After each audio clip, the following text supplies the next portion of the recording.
Officer কালো হাত গুড়িয়ে দাও, ভেঙে দাও। অফিসার কালো হাত গুড়িয়ে দাও, ভেঙে দাও। কালো হাত গুড়িয়ে দাও, ভেঙে দাও। নির্বাচন কমিশনের দ্বিচারিতা মানছি না, মানবো না। নির্বাচন কমিশনের দ্বিচারিতা মানছি না, মানবো না। হয়রানি করা চলবে না, চলছে না।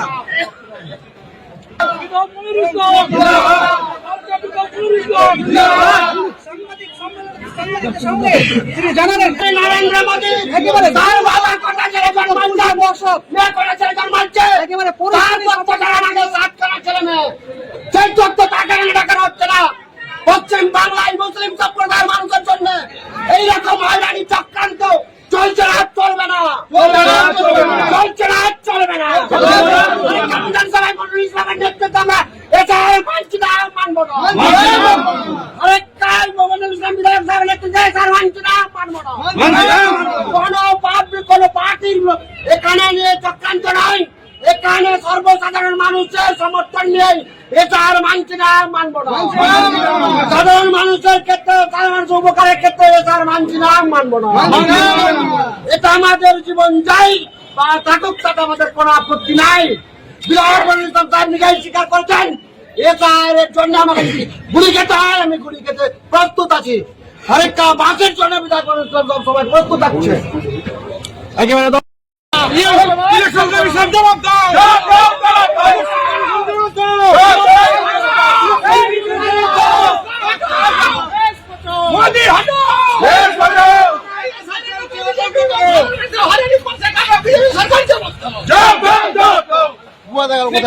মানুষকে হয়রানি করা বিজেপি সবার জবাব দাও।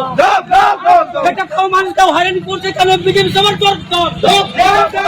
এটা খাওয়া মানুষকে এখানে ওখানে ধরেছে কেন বিজেপি সরকার জবাব দাও। মনিরুল ইসলাম জিন্দাবাদ, মনিরুল ইসলাম জিন্দাবাদ। তোমরা বসো না। এই মানুষ ওর নিজের পেটের লেগে জোগাড় করবে না, খালি কাগজ পাতি নিয়ে দৌড়াদৌড়ি করবে। বলেন বিজেপি সরকার তুমি যে রাজনীতি লাগে মানুষকে খেটে খাওয়া মানুষকে এখানে সেখান থেকে ট্রেনে বিদেশ থেকে নিয়ে আসছো, বা যেখান সেখান থেকে নিয়ে বাইরে এসে শান্তিতে কে কোথায় খালি যাবে না, আপনার কাগজ নিয়ে বলেন। আপনার কাগজ নিয়ে ব্যস্ত যদি থাকে তাহলে আপনি একটাই কথা বলে দেন যে বাপের নামে যার লিস্ট আছে, বাপের যদি ছেলে যে জন্ম দিয়েছে বাপের লিস্ট আছে, আর ছেলে ওই লিস্ট বাদ চলে যাবে কেন? তাহলে আমি তার সঙ্গে লিঙ্ক করবো, আমার বাপের সঙ্গে আমার বাপের মধ্যে আমার লিঙ্ক আছে, আমার বাপ ভোট দিতে পারবে, আমি তো বলে জানে আমি কার জন্ম কোথা থেকে এলাম, আমি আমার 14 পিঢ়ি এখানে আমার ভারতবর্ষের নাগরিক, আজকে আমি নাগরিক থেকে বলছি